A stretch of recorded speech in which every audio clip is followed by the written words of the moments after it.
కరీంనగర్ లో అన్ని రకాల వ్యవసాయ యంత్రాలు లభించే ఒకే ఒక చోటు Excel Agri Solutions Peddapalli bypass road Bommakal Karimnagar ఇప్పుడే సంప్రదించండి.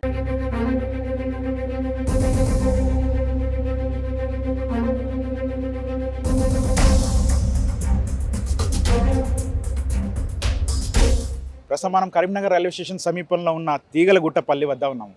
ఈ తీగలగుట్టపల్లి రహదారిపై ఇక్కడ బ్రిడ్జి లేకపోవడం వల్ల, ఆర్ఓబి లేకపోవడం వల్ల ఈ రహదారి మీద ఉన్న రైల్వే ట్రాక్ మీద నిత్యం వందలాది గూడ్స్ రైళ్లు వెళ్ళడం వల్ల ఇక్కడ జనాలు నానా అవస్థలు పడుతున్న పరిస్థితి గత 20 ఏళ్ళగా ఉంది. ఒక్కసారి గూడ్స్ రైలు వచ్చిందంటే చాలు దాదాపు గంటసేపు ట్రాఫిక్ జామ్ అయ్యే పరిస్థితి ఇక్కడ ఏళ్ల తరబడి కనిపిస్తూ ఉంది. ఇటువంటి పరిస్థితుల్లో అత్యవసర పనుల మీద ఈ ప్రాంతం మీదుగా వెళ్ళే వాళ్ళు నానా అవస్థలు పడుతున్నారు. ఎన్నో ఏళ్లుగా ఈ సమస్య పరిష్కారం కోసం అధికారులు ప్రజాప్రతినిధుల చుట్టూ తిరిగినా ఎటువంటి పరిష్కారం నోచుకోలేదు. తాజాగా ప్రస్తుతం సిట్టింగ్ ఎంపీగా ఉన్న బండి సంజయ్ ఈ సమస్య పరిష్కారం కోసం చొరవ తీసుకొని కేంద్ర ప్రభుత్వంతో కొట్లాడి నిధులు పట్టకరావడంతో ప్రస్తుతం ఇక్కడ ఆర్ఓబి పనులు జరుగుతున్నాయి. ఈ ఆర్ఓబి లేకపోవడం వల్ల ఎలాంటి సమస్యలు వచ్చాయి, ఇది నిర్మాణం జరగడం వల్ల ఎలాంటి ఉపయోగం జరుగుతుందో చెప్పేందుకు మనతో కొంతమంది కరీంనగర్ వాసులు ఉన్నారు. వారితో మాట్లాడే ప్రయత్నం చేద్దాం. అన్న చెప్పన్న, ఇక్కడ ఇది కడుతున్నారు కదా బ్రిడ్జ్, ఇది లేనప్పుడు ఎట్లుండే పరిస్థితి? ఈ కట్టక ముందు పోతుండే, ఇప్పుడు ఈ అయిన నుంచి ఇంకా హాఫ్ కట్ అయిపోయింది కదా, ఆ ట్రాఫిక్ వచ్చుడు కష్టమవుతుంది. ఇప్పుడు బయటకు స్కూళ్ళు ఉన్నాయి, కొన్ని పిల్లలు పోవాలన్నారు. ఆటో రిక్షాల వల్ల అక్కడ బస్ స్టాండ్ అవతల ఉన్నది, అటు కిరాయిలకే పోతలేరు. దీనివల్ల ఏమవుతుందంటే ఒక గూడ్స్ రైలు వచ్చిందంటే దాదాపు హాఫ్ అన్ అవర్ దాకా ఆగిపోతుంది. ఇవి అంబులెన్స్లు వచ్చినా కానీ మంచిర్యాల నుంచి అక్కడి నుంచి వస్తాయి ఇక్కడికి. అలా అంతకుముందు ఒక ఇద్దరు చనిపోయింది అక్కడ ఆగిపోయి, తీయరాదా చేయరాదా, వాళ్ళు ఎక్కడికి వెళ్ళి ఏం లేదు. వాటర్తోని బ్రిడ్జితోని చాలా ఇబ్బందులు ఉన్నాయి. అటు భూములతో బయట కొనడానికి అటు అద్దె అంటారు. బ్రిడ్జి ఇవ్వడానికి ఈ ఎండాకాలం అయితే మేము అది ఎప్పుడు పడుతుంది, ఎక్కడ నీడ దొరుకుతుందో అని చెప్పి మేము బండ్లు పట్టుకొని పక్క కురుకుతున్నాం. ఎందుకంటే అంతసేపు నిలబడే ఓపిక లేదు, పడిపోతున్నాం ఈ ఎండలకు. అది ఎప్పుడు పడుతుందంటే దాదాపు 20-30 నిమిషాలకే ఒకటి పడుతుంది. ఇటు వచ్చేటి ట్రైన్స్ బాగా బొగ్గు, మళ్ళీ గూడ్స్, ఈ సివిల్ సప్లై వాళ్ళవి చాలా ఘోరంగా ఉన్నది పబ్లిక్తో. అమ్మ నువ్వు చెప్పి ఎట్లుండే, ఇప్పుడు ట్రాఫిక్ అంతా జామ్ అవుతా ఉంది, ఇప్పుడు కూడా మనం చూసినాం గేట్ పడ్డది కదా, ఎట్లుంటుంది ఇట్లా, ఎలాంటి ఇబ్బంది ఉంటుంది మీకు జనరల్గా? చాలా ఇబ్బందులు ఫేస్ చేస్తున్నాం సార్. అంతకుముందు అయితే ఇప్పుడు గేట్ కోసం చాలా ప్రాబ్లమ్స్ వచ్చినాయి. ఇంతవరకు అయితే ఎవరు స్పందించలేదు. బండి సంజయ్ గారే ఉండి సారే ఉండి స్పందించి ఈ గేట్ వచ్చేటట్టు సెంట్రల్ నుంచి ఫండ్స్ తీసుకొచ్చిండ్రు సార్ ఉండి. ఇప్పుడు ఇదంతా ఇప్పుడు సంజయ్ అన్న చేస్తున్నాడా, లేకపోతే మనం పేపర్లలో కూడా చూసినాము ఇంతకుముందు ఎంపీ ఉన్న వినోద్ కుమార్ కూడా చేస్తున్నాడు, దీన్ని ఆయన వల్ల కూడా అవుతుందని అంటున్నారు కదా, మీరేమంటారు? అసలు మీకేముంది దీని మీద ఐడియా? లేదన్నా, ఇంతకుముందు వినోద్ కుమార్ అన్న అన్ని సంవత్సరాలు ఉన్నాడు కదా, మరి అన్ని సంవత్సరాల నుంచి వెళ్ళి నీకు బ్రిడ్జ్ తేనప్పుడు ఇప్పుడు మాత్రం ఎంపీ గారు సంజయ్ అన్న గారు వచ్చిన తర్వాత మాత్రమే ఇది శాంక్షన్ అయింది. శంకుస్థాపన కూడా ఆయన హయాంలో ఉన్న మాత్రమే శాంక్షన్ అయింది. అప్పుడు శాంక్షన్ అయింది పట్టుకొని వినోద్ కుమార్ అన్న నేను శాంక్షన్ చేసిన టీఆర్ఎస్ మేము చేసిన మనోడు అయితే కరెక్ట్ కాదు. మేము చూసాం చాలా, ఒక 10 సంవత్సరాల నుంచి దాదాపు ఎంత ప్రజలు ఇబ్బంది పడుతున్నారు, ఎంత ఇబ్బందులు ఉన్నాయి. అంబులెన్స్లో వచ్చే వాళ్ళు పేషెంట్స్ అయితే నాకు తెలిసి ఒక 10 మంది అయినా చనిపోయి ఉంటారు. రైల్వే మినిమం 1 అవర్ పడుతుంది, 20 మినిట్స్కి ఒకసారి రైల్వే గేట్ పడుతుంది. పడిన తర్వాత కొంతమంది అయితే బండి మీద ఉన్న మహిళలు కానీ వాళ్ళు కానీ స్కూల్ పిల్లలు కానీ, స్కూల్కి వెళ్ళే పిల్లలు బండి మీద ఎక్కువసేపు ఉండలేరు. 20 మినిట్స్ 40 మినిట్స్ 1 అవర్ ఉండేసరికి మూర్ఛ రావడము, కింద పడిపోవడము, 1 అవర్ తర్వాత తీయడము, తీసిన తర్వాత కూడా ఒకరికొకరిని నిన్న కూడా ఒక యాక్సిడెంట్ అయింది ట్రాఫిక్ ఎక్కువ జామ్ అవడం వల్ల. ఏదో సంవత్సరం నుంచి వెళ్ళి చదువుకున్న తర్వాత ఎగ్జామ్ మెయిన్ ఇంపార్టెంట్. ఇప్పుడు ఎగ్జామ్స్ 10th క్లాస్ ఎగ్జామ్స్ ఎంత భయంకరంగా, ఒక పిల్లాడైతే ఎగ్జామ్స్కి లేట్ వెళ్ళిపోయినాడు. బాగా విపరీతమైన ప్రాబ్లమ్స్. వాళ్ళ హయాంలో వచ్చాడని అయితే కరెక్ట్ కాదన్న. ఇప్పుడు కంపల్సరీ సంజయ్ అన్న ఎప్పుడైతే వచ్చినాడో ఈ ప్రాబ్లం మేము అందరం కలిసి అన్నకి చెప్పడం జరిగింది. ఇమీడియట్లీ ఆయన మినిమం 6 మంత్స్లోనే ఆయన ట్రై చేసి దీని శాంక్షన్ లెటర్ తీసుకొచ్చారు. సెంట్రల్ ఫండ్సే తీసుకొని వచ్చారు. ఇక్కడ శంకుస్థాపన ఆయన హయాంలోనే జరిగింది.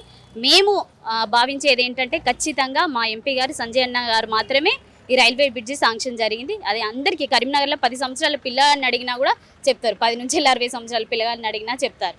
థ్యాంక్ యూ అన్న. ఇక్కడ కార్పొరేటర్ ఉన్నాడు మనతోటి ఏరియా అన్న, నువ్వు ఏరియా కార్పొరేటర్, ఎట్లుండే సమస్య? నువ్వు ఇక్కడ ప్రత్యక్షంగా చూసినావు కదా, నీ ఎలక్షన్స్ అప్పుడు కూడా ఇది పెండింగే ఉండే, అప్పుడు ఎట్లుండే ఇప్పుడు ఎట్లుండే, అసలు దీని కథ ఏంది? నువ్వు మొత్తం క్లియర్గా చెప్పు. అసలు ఎంత ఫండ్ దీనికి రిలీజ్ అయింది, ఎట్లా ఉంది దీని వర్క్ అంతా? ఇది ప్రధానంగా చూసుకున్నట్టయితే ఒక 6-7 అసెంబ్లీల నుంచి వెళ్ళి ఇక్కడ ప్రయాణికులు రావడం జరుగుతుంది. ఇది ప్రధానంగా చూసుకున్నట్టయితే ఇది హాస్పిటల్ ఏరియా. ఇక్కడ నుంచి వెళ్ళి మళ్ళీ మంచాల చౌరస్తా దాకా ఇది మొత్తం హాస్పిటల్ ఏరియా కాబట్టి ఒక 6 అసెంబ్లీల నుంచి వెళ్ళి ప్రజలు రావడం జరుగుతుంది. ఏదైనా యాక్సిడెంట్ అయినా, స్ట్రోక్ వచ్చినా నాకు తెలిసి ఇప్పుడు మేము 4 సంవత్సరాల నరల ఒక 25 నుంచి 30 మంది చనిపోయారు. మా 2వ డివిజన్ 1వ డివిజన్ ఈ నగ్నూరు నుంచి వెళ్ళే 10 మంది చనిపోయిన దాఖలాలు ఉన్నాయి. ఇక్కడ ఒక 5-10 నిమిషాల ముందు వస్తే బతుకమ్మ పేషెంట్ అన్నారు. స్ట్రోక్ వస్తే ఇక్కడికి వచ్చే వరకు ఒక 20 నిమిషాలు అర్ధగంట గేటు పడడంతో ఎంతోమంది ప్రాణాలు కోల్పోయారు, నరకయాతన అనుభవించారు. ఇది ఎంపీ గారి దృష్టిలో ఉన్నది. అప్పుడు గతంలో వినోద్ కుమార్ ఎంపీ ఉన్నా కానీ ఏమీ చేయలేదు, మేము చేసినామని అన్నారు. సంజయ్ అన్న ఎంపీ గెలిచినాక కరీంనగర్ ఎంపీ గెలిచిన తర్వాత మనకు రాష్ట్ర ప్రభుత్వం వాటా ఇస్తా అన్నది కదా అని కేంద్ర ప్రభుత్వాన్ని ఒప్పించి కేంద్ర ప్రభుత్వ వాటా తేవడం జరిగింది. కానీ రాష్ట్ర ప్రభుత్వం అప్పుడున్న బీఆర్ఎస్ రాష్ట్ర ప్రభుత్వం ₹1 ఇవ్వలేదు. సంవత్సరం వెయిట్ చేసిరు, 2 సంవత్సరాలు వెయిట్ చేసిరు. ఎంతోమంది ప్రయాణికులకు ఇబ్బంది అవుతుంది, ఎంతోమంది ప్రాణాలు పోయినాయి ఇక్కడ గేట్ వాడడం వల్ల హాస్పిటల్కి వచ్చేది. ఇది మేము ఎంపీ గారి దృష్టికి తీసుకెళ్ళినాము.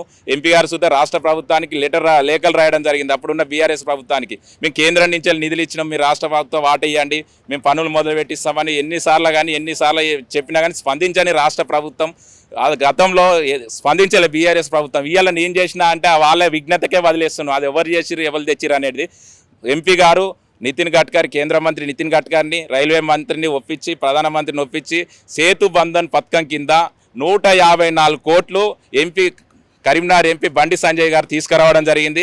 వారి హయాంలోనే ఇప్పుడు రైల్వే పనులు, ఇక్కడ ఫ్లైఓవర్ పనులు స్టార్ట్ చేయడం జరిగింది. ఆర్ఓబి ఇన్ని సంవత్సరాలు వాళ్ళు చేయలేదు. కరీంనగర్ ఎంపీ బండి సంజయ్ తీసుకొచ్చినాక మేము తీసుకొచ్చినామంటే అది వచ్చిందే సేతు బంధన్ స్కీమ్ కొత్తగా పెట్టింది కేంద్ర ప్రభుత్వం. రాష్ట్ర ప్రభుత్వాలు సహకరించలేదు కాబట్టి కొత్తగా పెట్టిన దాన్ని మళ్ళీ ఎంపీ గారు ఆ సేతు బంధన్ పథకం కింద ప్రధానమంత్రి గారిని ఒప్పించి ఇక్కడ 154 కోట్లు తీసుకురావడం జరిగింది. ఇది ఎంతో మాకు ప్రజలకు మా ఆర్ఓబికి ఇక్కడ తీసుకురావడం వల్ల 6 అసెంబ్లీలకు సంబంధించి ప్రజలకు ఎంతో ఉపశమనం లభిస్తున్నది. పనులు సుద్ధా త్వరితగతిన కంప్లీట్ చేయడం జరుగుతుంది. ఎంపీ గారు సుద్ధా 2 సార్లు ఇక్కడికి రావడం జరిగింది, పనులను పరిశీలించడం జరిగింది. ఈ సందర్భంగా కరీంనగర్ పార్లమెంటు పక్షాన బండి సంజయ్ గారికి ప్రత్యేక ధన్యవాదాలు తెలియజేసుకుంటున్నాం. ఇంకో కార్పొరేట్ ఉన్నది అన్న, నాకు ఒక డౌట్ ఉంది. ఇప్పుడు సంజయ్ అన్న 5 ఏళ్ల నుంచి ఇక్కడ ఎంపీగా ఉన్నాడు కదా, మరి కంప్లీట్ కాలేదు ఏంది, మరి ఇంకా ఇట్లా పెండింగ్ ఉంది ఏంది అంటావు? రీజన్ ఏందంటావు? ఇంతకుముందు మ్యాచింగ్ గ్రాంట్స్ అనేది ఉంటుండే. ఒక ప్రాజెక్ట్ ఏదైనా డిజైన్ చేసినప్పుడు ఫస్ట్ సెంట్రల్ గవర్నమెంట్ షేర్ వస్తుండే, తర్వాత స్టేట్ గవర్నమెంట్ మ్యాచింగ్ గ్రాంట్స్ ఇవ్వాలి. కానీ ఇక్కడ అంతకుముందు టీఆర్ఎస్ గవర్నమెంట్ మ్యాచింగ్ గ్రాంట్స్ దేన్ని కూడా వాళ్ళు బేఖాతరు చేసిండు, ఏది కూడా పట్టించుకోలేదు. ఇవాళ ఇది ఈ ఆర్ఓబి అంతకుముందు కూడా శాంక్షన్ చేసిండు. సంజయ్ ఫస్ట్ రాగానే ఫస్ట్ 6 monthsలో ఈ ఆర్ఓబి గురించి matching grants state government and central government ఇద్దరితో చేయాలని చెప్పి ఒక ప్లాన్ తీసుకొచ్చిళ్ళు. అప్పటి నుంచి వెళ్ళి ఎన్నిసార్లు లెటర్లు రాసినా కూడా స్టేట్ గవర్నమెంట్ దానికి స్పందించలేదు. స్పందించకపోగా ఇక్కడికి వచ్చి ఈ ప్రాబ్లం ఉంది అని చెప్తుంటే కూడా దాని గురించి పట్టించుకోవడానికి దాఖలాలు లేవు. అప్పుడు సంజయ్ ఏం చేసిండ్రు, ఈ సేతుబంద్ అనేది నితిన్ గడ్కరీ గారు ఇక్కడ ఎన్నో రైల్వే ప్రాజెక్ట్స్ ఇండియా వైడ్లో ఎన్నో ప్రాజెక్ట్స్ ఇట్లనే ఆగిపోయినాయి. దీన్ని ఖచ్చితంగా స్టేట్ గవర్నమెంట్ పట్టించుకుంటలేదు. కాబట్టి ఇది మన ఒక్క స్టేటే కాదు, మిగతా స్టేట్లలో కూడా అట్లా పెండింగ్ వర్క్స్ ఏదైతున్నాయో అవన్నీ కూడా టేకప్ చేయాలని చెప్పి కూడా పూనుకొని సేతుబంద్ తీసుకోవడం జరిగింది. ఆ సేతుబంద్ కూడా వచ్చింది 3 years కింద. ఆ సేతుబంద్ కింద ఇమ్మీడియట్గా రాగానే సంజయ్ దీన్ని తీసుకొచ్చి దాన్ని మ్యాచింగ్ దాన్ని గ్రాంట్ తీసుకొచ్చిండు 154 కోట్లు. తర్వాత టెండర్ చేయడం అయింది. దాన్ని ఇక్కడ ఉన్న కాంట్రాక్టర్ తీసుకొని ఇమ్మీడియట్గా కాంట్రాక్టర్ అయినాక ఇమ్మీడియట్గా స్టార్ట్ చేయడం కూడా జరిగింది. ఎందుకంటే ఇక్కడ ఉన్న స్థానికంగా సంజయ్ ఇక్కడ స్థానికుడు కాబట్టి ఇక్కడున్న స్థానిక ప్రాబ్లంలో ఈ గేటు గురించి ఆయనకు ఫస్ట్ నుంచి కూడా తెలుసు. ఇది ఇమ్మీడియట్గా గేట్ కావాలని చెప్పి ఆయన దాన్ని పూనుకొని ఖచ్చితంగా కంప్లీట్ చేయాలని చెప్పి కూడా దాన్ని దృష్టి సాధించి శ్రద్ధ పెట్టి దీన్ని ఇవాళ పని కూడా స్టార్ట్ చేయడం. అందుకే ఇది ఎలక్షన్ టైం వచ్చేవరకు ఇది బ్రిడ్జి వరకు వచ్చింది. లేకపోతే సంజయ్ వచ్చిన 6 monthsలో ఏదైతే ఉన్నదో అప్పుడే చేసేది ఉంటే ఇవాళకి బ్రిడ్జ్ అయిపోయి ఇది రన్నింగ్లో ఉంటుండే అని చెప్పి కూడా మా అభిప్రాయం. మొత్తం ఇక్కడ కరీంనగర్ వాసులంతా ఒకటే మాట ముక్తకంఠం చెప్తున్నారు. ఈ ఆర్ఓబి లేకపోవడం వల్ల 20 ఏళ్ళుగా నరకయాతన అనుభవించామని చెప్తున్నారు.